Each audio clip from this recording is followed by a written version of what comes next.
En el mirador del Valle de Chilina. Desde ese punto, esta es una cuenca visual, podemos observar el paisaje. El paisaje tiene dos componentes importantes, un territorio que es algo objetivo y un observador que somos nosotros. Cuando tenemos los dos componentes, observador y territorio, eso se llama paisaje. Entonces todo lo que vemos es un paisaje. Y dentro de un paisaje hay elementos bióticos, abióticos y antrópicos que se encuentran interrelacionados entre sí. Desde este punto de observación, hacia el lado norte, donde nos encontramos, noreste, se puede apreciar el estratovolcán Misti.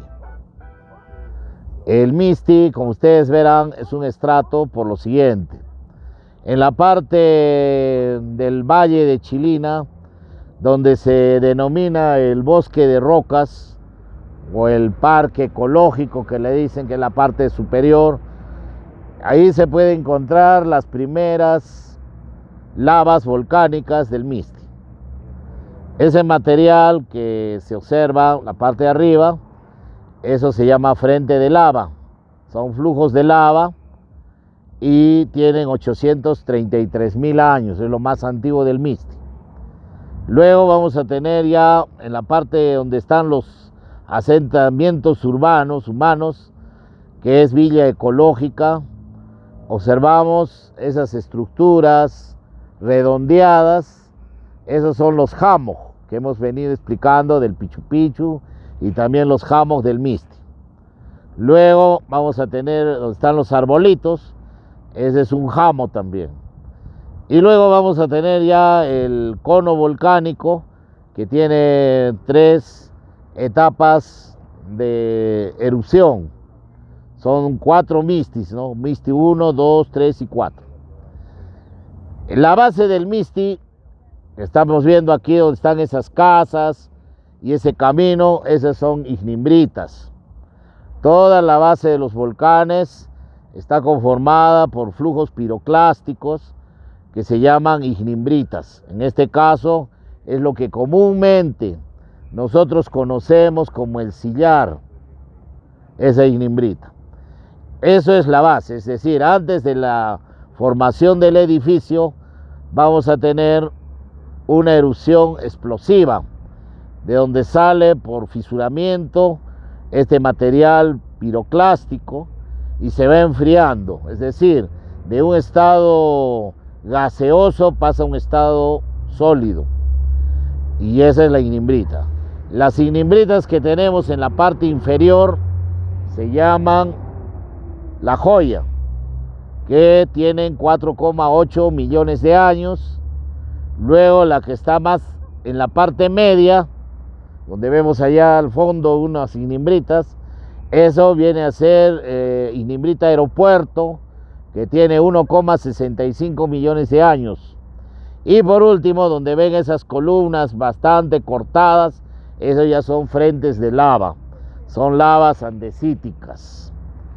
Luego vamos a ver también el valle. Este se llama el Valle de Chilina. En la parte superior se denomina el Cañón de Charcani. Es un cañón que tiene una dirección de oeste a este en un sector y va a llegar hasta Aguada Blanca. Entre Aguada Blanca y Charcani hay un lugar que se llama La Pacha, que se ha convertido en un lugar turístico donde el río Chili tiene una caída y eso se llama La Pacha. Luego viene Charcani Santuario, donde está la escuela de suboficiales, y sigue el valle, aquí ya se amplía, y este valle es en forma de V, es decir, es un valle fluvial. En cambio hay otros valles que vamos a encontrar en otros contextos, que son valles en forma de U, porque son glaciares. Este es un valle en V porque es del río fluvial. Y vamos a tener aquí un paisaje completamente agrario. Este es un paisaje agrario donde tenemos parcelas cultivadas. A eso se llama ager en término geográfico. Un paisaje es el ager, los lugares cultivados. Tenemos lugares que no tienen nada de cultivo, ese se llama saltus. Tenemos una población dispersa, ese es el hábitat. Y por último tenemos una red de caminos, las redes que conectan este paisaje. Entonces es un paisaje agrario, tiene canales de riego y está el río. Históricamente este lugar los españoles le denominaron La Chimba. Era desde acá, desde Azequialta hasta La Rinconada en Uchumayo. Aquí se establecieron 4 grupos étnicos. Tenemos los Collagua, los Yanaguara, los Cuntis de Cabana y los Chumbivilcas. Los Collaguas hablaban aymara, provenían del Collahuata, de acuerdo al documento histórico de Marcos Jiménez de la Espada. Y los Cuntis de Cabana eran quechohablantes, provenían de la zona del Hualcahualca. De la misma manera estaban los Yanaguaras de Apurímac y los Chumbivilcas del Cusco. Todos estos se establecieron en esta zona, cultivaban el valle, mientras que en la otra margen del río Chili, que vendría a ser en este caso la margen izquierda, se encontraban los Yarabayas, o también llamados San Lázaro. Cuando hubo la erupción del Misti, el cronista mercedario Martín de Murúa describe que este volcán había erupcionado en la época de Pachacute, pero un gran grupo de Yarabayas habían ido a tributar al Cusco, que son la mita, que era un trabajo obligatorio, y normalmente se quedaban los ancianos, los impedidos, de acuerdo a los documentos históricos. Entonces ellos fueron los que sufrieron, digamos, la destrucción del volcán. Luego regresaron nuevamente y volvieron a poblar lo que es el barrio de San Lázaro. Por eso San Lázaro es un pueblo que tiene unas calles desordenadas, porque era donde se hospedaron los españoles, pero no fue ahí la fundación española, sino era de los Yarabayas. Esos Yarabayas se habían extendido hasta la zona de todo lo que es Paucarpata, gran parte de eso. Ahí también había otro grupo, los Copoatas, los Yuminas, y así había grupos que se han establecido a través de los documentos escritos.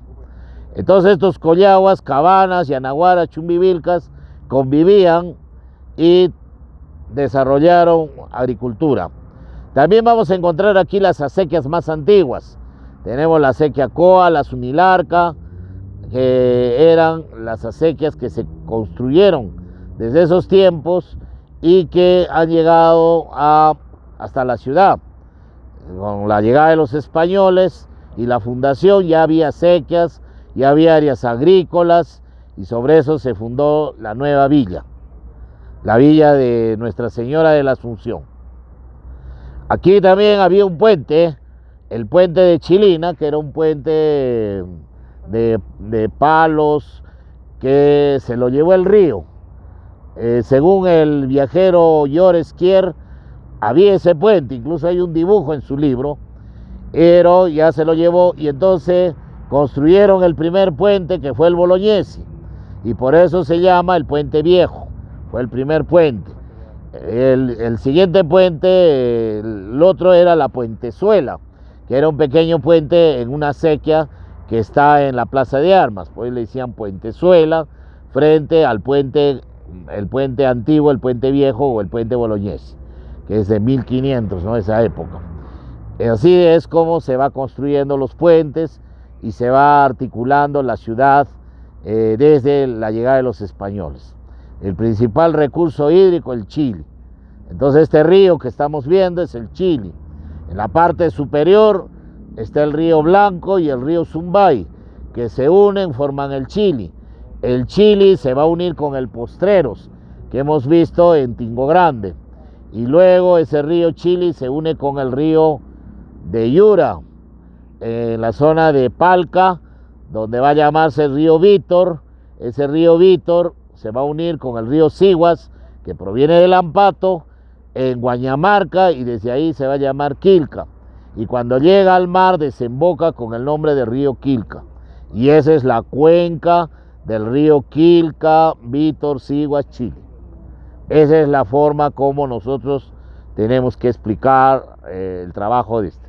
Entonces lo que estamos viendo aquí es un paisaje y hay elementos visuales también en el paisaje, como es el color, el tono, los sonidos. Todo eso también es parte del paisaje que hay que tomarlo en cuenta en un trabajo. Entonces el paisaje hay que verlo como paisaje percibido, pero también como un paisaje objetivo. Por último, en el paisaje hay dos componentes. Un componente visible, que es lo que vemos, que se llama fenosistema, y un componente que no lo vemos, pero que existe, que se llama criptosistema. Por ejemplo, el color de las hojas verdes, ¿por qué es? Porque se produce la fotosíntesis y ese proceso no lo vemos, pero está ahí. También las rocas se meteorizan, hay energías, hay materiales, todo eso es parte del paisaje. Por lo tanto, el paisaje, termino con esto, es, como decía Martín de Pisón, el maestro, es el laboratorio, es el didacta, porque nosotros a través de la lectura del paisaje podemos interpretar la realidad y poder tomar soluciones y ordenar también nuestro territorio. Conociendo la vocación del territorio, vamos a mejorar la calidad de vida de los habitantes. Es decir, formar ciudadanos ambientalmente responsables. Gracias. Bravo. Bueno, gracias.